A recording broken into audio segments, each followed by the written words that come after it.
ఈ సంవత్సరం దేవుని ఈ మేలు, ఈ ముందున్న ఈ 10 నెలలు అనగా ఈ 11 నెలలు అద్భుతాలు చూడబోతున్నాం. ఎవ్రీ మంత్ ఒక అద్భుతాన్ని చూడబోతున్నాం. యేసు నామములో ప్రొఫెసైజ్ చేస్తున్నా, ప్రవచిస్తున్నా. ఇంతవరకు నీ జీవితంలో మెగట్లేదా? మెగలకుండా చేసే ప్రతి చీకటి దురాత్మలు యేసు నామములో నీ కుటుంబంలోకి వెళ్ళిపోనుగాక. చీకటి ధరలు తెంచబడునుగాక. బ్లడ్, యేసు నామములో క్రీస్తు యొక్క రక్తం విడుదలవునుగాక. అవును, చీకటి తొలగిపోయి నీ చేతుల నిండా సమృద్ధిగా మిగిలిపోనుగాక. ఇతని దోనె కాదు, వేరే వారి దోనె కూడా మిగిలిపోయింది. ఎంత అద్భుతమైన కార్యం! విస్మయం పొందారు, ఆశ్చర్యపడ్డారు. ఈరోజు ప్రభు కార్యాలకు నువ్వు ఆశ్చర్యపడబోతున్నావు. ఎవ్రీ మంత్ ఒక టెస్ట్ మేని చెప్పబోతున్నావు. నీ జీవితంలో జరిగే కార్యం. అవును, ప్రభుని ప్రేమిస్తే నువ్వు దీనుడుగా, నువ్వు పేదవాడిగా, నువ్వు దరిద్రుడుగా, నువ్వు లేకపోతే నువ్వు ఎప్పుడు కూడా అదే సమస్యలతో, అదే కష్టాలతో అనేక ఏండ్లు అవుతున్నా అదే దారిద్ర్యం, అదే పేదరికముతో ఉండాలని కాదు. ఒక తల్లి చెప్తుంది, అయ్యా నేను ఒంటిగా ఉన్నా, నా భర్త చనిపోయాడు, ఆ డబ్బులు రావట్లేవు, రాణిస్తలేరయ్యా కొంతమంది, నేను 1-2 ఇడ్లీలు తిని 4-5 రోజులు అలాగే ఉంటున్నా. ఒక చిన్న ఏదంటే మన పట్టలాగా వేసుకొని, ఒక బొంతలాగా వేసుకొని దాని మీద రోజు కన్నీరే, నా దగ్గర ఏమీ లేదయ్యా, చాలా వేదనతో ఉన్నా. చూడండి, అటువంటి వారు ఎంతో మంది ఉన్నారు. అటువంటి వారు ఎంతో మంది కన్నీరు కారుస్తున్నారు, ఎంతో దుఃఖపడుతున్నారు, వేదన పడుతున్నారు. ఈ విధంగా చెప్పుకుంటే మంచం మీద పడుకొని, లేదా కుటుంబంలో సమస్యలను బట్టి, లేని చాలని జీవితాన్ని బట్టి, దరిద్రాన్ని బట్టి, పేదరికాన్ని బట్టి అనేక రకాలుగా బాధపడుతున్నాడు. పేదరికాన్ని ఇవ్వడానికి కాదు, ప్రభు వచ్చింది నీ జీవితంలో జీవాన్ని ఇవ్వడానికి, రక్షించి నిత్య జీవాన్ని ఇవ్వటమే కాదు, ఈ భూమి మీద కూడా నిన్ను సమృద్ధి గల వ్యక్తిగా మార్చాలన్నదే దేవుని యొక్క ఉద్దేశం. అవును, ఈరోజు నీ చేతుల కష్టం ఇక నుంచి ప్లస్ అవబోతుంది, ఇక నుంచి మిగలబోతుంది. ఇక నుంచి అప్పుల పాలు, అప్పులైపోవటం కాదు, అప్పుల కట్టడం కాదు, అప్పు చేయకుండా అప్పుల ఆత్మ యేసు నామములో తొలగిపోనుగాక. నీ చేతుల నిండా మిగిలిపోనుగాక. అటువంటి కార్యము జరుగునుగాక.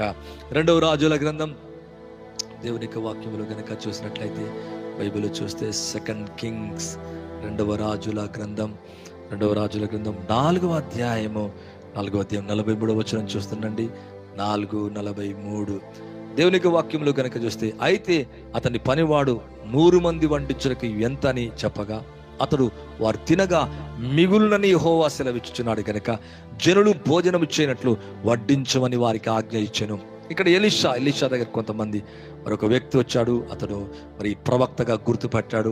తన మొదటి పంట బాపతులు యవల పిండితో చేయబడిన 20 రొట్టెలను, కొత్త గోధుమ వెన్నులను, కొన్ని పండ్లను తీసుకొచ్చినప్పుడు ఆ దైవజనుడు ఏం చేస్తుంటే వాటి కానుకగా అయ్యేవా అతడు జనులకు భోజనము చేయుటకు వడ్డించమనను. అయితే ఆ పని 100 మందికి వడ్డించుటకు ఇవి ఎంతని చెప్పగా, 100 మందికి చిన్నది ఎలా సరిపోతుంది? ఎలాగా? అవును, యేసు ప్రభు కాలములో జరిగినట్టుగానే ఎలీషా కాలములో ఎలీషా 2 ఆత్మ కలిగి ఉన్నాడు. కొలత లేని ఆత్మతో ఉన్నట్టుగా చూస్తున్నాం. అంటే ఏలియా మీద ఆత్మ 2 చూస్తున్నాం. అతను అంటున్నాడు, ఎలీషా అంటున్నాడు, దేవుని ఆత్మ ద్వారా తినగా మిగులని యెహోవా సెలవిచ్చుచున్నాడు గనక జనులు భోజనము చేయనట్లు వడ్డించలని మళ్ళా చెప్పాను. 5 రొట్టెలప్పుడు 2 చేపలప్పుడు కూడా వేసి తినగా తృప్తి నొందగా మిగిలిపోయినాయి. ఇక్కడ ప్రభు యొక్క ఆత్మ ద్వారా కూడా మరి ఇంతమందికి ఎలా సరిపోతాయి, 100 మందికి ఎలా సరిపోతాయి అంటే, పనివాడు వడ్డింపగా యెహోవా సెలవిచ్చినట్లు అది వారు తినిన తర్వాత మిగిలిపోయినట.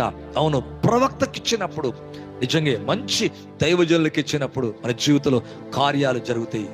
దేవునికి ఇచ్చినప్పుడు, అనేకసార్లు పేదలకు ఇచ్చినప్పుడు మన జీవితంలో అద్భుతాలు చూస్తాం. ఇక్కడున్న ఈ వ్యక్తి కూడా మీకు ఎలీషాని నమ్మాడు, ఎలీషాను విశ్వసించాడు. దేవుని ఆత్మ కలిగిన వాడిని నమ్మి తనకున్న మొదటి పంట బాపతులో మంచి వాటిని తీసుకొచ్చి ఇస్తున్నట్టుగా, కానుకగా ఇస్తున్నట్టు చూస్తున్నాం.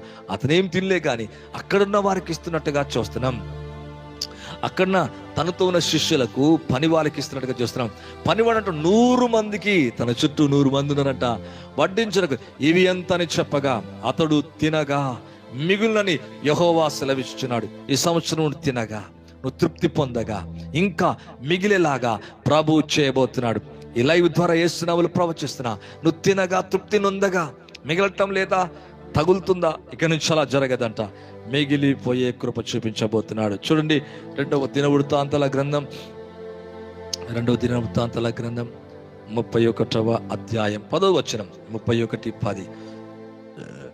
యెహోవా మందిరములో జనులు కానుకలు తెచ్చుట మొదలు పెట్టినప్పటి నుండి మేము సమృద్ధిగా భోజనము చేసినను చాలా మిగులుచున్నది. What a wonderful God! Jehovah తన జనులను ఆశీర్వదించిన అందున ఇంత గొప్ప రాశి మిగిలినదని రాజుతో అనగా, యెహోవా మందిరంలోకి జనులు కానుకలు తెచ్చుట మొదలు పెట్టినప్పటి నుండి మేము సమృద్ధిగా భోజనము చేసినను చాలా మిగులుచుంది. వాళ్ళు తినగా మిగులుతుందంట. చాలా మిగలటం కాదు, చాలా మిగులుతుందంట. యెహోవా తన జనులను ఆశీర్వదించినందున, దేవుడు వారిని ఆశీర్వదించిన కారణాన్ని బట్టి దేవుని యొక్క వాక్యం అంటది ఇంత గొప్ప రాశి మిగిలిందని రాజుతో అనగా, హిజ్కియాతో చెప్తున్నారు. హిజ్కియా ఆ కుప్పలను గూర్చి యాజకులను లేవీయులను ఆలోచన అడిగినందుకు సాదోకు సంతతి వాడు ప్రధాన యాజకునగు అజర్య యెహోవా మందిరంలోకి జనులు కానుకలు తెచ్చుట మొదలు పెట్టినప్పటి నుండి మేము సమృద్ధిగా భోజనము చేసినను ఇంకా ఏమవుతుందంటే చాలా మిగులుతుంది. ఈరోజు దేవుని ఆశీర్వాదం అలాగా చేయబోతుంది. దేవుని యొక్క దీవెన అలాగ చేయబోతుంది. నీ చేతి ఫలం తాకగా, అభిషేకం తాకగా అలా జరగబోతుంది. దేవుని యొక్క వాక్యం అన్నది యెహోవా తన జనులను, దేవుడు తన జనులను ఆశీర్వదించినందున వారు దేవునికై వారు ఒక కార్యం చేస్తుండగా మందిరములోకి తెచ్చుట మొదలు పెట్టినప్పటి నుండి మేము భోజనము సమృద్ధిగా చేసినను ఇంకా మిగులుతుంది, చాలా మిగులుతుంది. ఎంత అద్భుతమైన కార్యం! ఇంత గొప్ప రాశి మిగిలిందని రాజుతో చెప్పగా, అవును, ఈరోజు అటువంటి కార్యాన్ని నీవు నేను చూడబోతున్నాం. అవును, అటువంటి అద్భుతాన్ని దేవుడికి చేయాలని ఆశపడుతున్నాడు. ఒకవేళ చింతిస్తున్నావా, కలవరపడుతున్నావా, ఇంకయ్యా నాకు ఉద్యోగం లేదు, అయ్యా నా పరిస్థితి లాగుంది, అయ్యా నా కన్నీరు, నా దుఃఖం, నా వేదన అని దుఃఖంతో ఉన్నావా, నీతో కూడా కన్నీరు కార్చి ప్రార్థించబోతున్నానండి. అవును, దేవుడు నీ జీవితంలో కూడా ఒక కార్యము చేయనుగాక, చేతులలో మిగిలిపోయేంత ఆశీర్వాదాన్ని దేవుడు తన మంచితనాన్ని బట్టి దేవునికి చేయనుగాక. ఒక నిమిషం ప్రార్థించి ముగిస్తానండి. పరిశుద్ధుడైన తండ్రి, ఎవరైతే లైవ్లో జాబ్ కొరకు అడుగుతున్నారో, మ్యారేజ్ కొరకు అడుగుతున్నారు ప్రభా, వారి యొక్క సమస్యల కొరకు అడుగుతున్నారు, వారి సమస్యలన్నీ తీర్చండి. బలమైన కార్యాలు చేయండి, గొప్ప కార్యములు చేయండి, అద్భుత కార్యములు చేయండి. న్యూ డోర్స్ ఓపెన్ అవును గాక. యేసు నామములో ప్రవచిస్తున్నా వారి జీవితంలో న్యూ డోర్స్ ఓపెన్ అవును గాక, న్యూ డోర్స్ ఓపెన్ అవును గాక, చేతుల నిండా మిగిలిపోను గాక. అటువంటి బలమైన మీ కార్యము జరిగించి మహిమను ఘనతను మీరు పొందమని యేసుక్రీస్తు నామములో అడిగి వేడుకుంటున్నాను తండ్రి. ఆమేన్ అండ్ ఆమేన్. థ్యాంక్ యూ అండి. God bless you all. ఇది మొదటిసారి సబ్స్క్రైబ్ చేయండి, లైక్ చేయండి, షేర్ చేయండి. ప్రభు అన్ని విధాలుగా దీవించి ఆశీర్వదించను గాక. Thank you. God bless you. Praise the lord.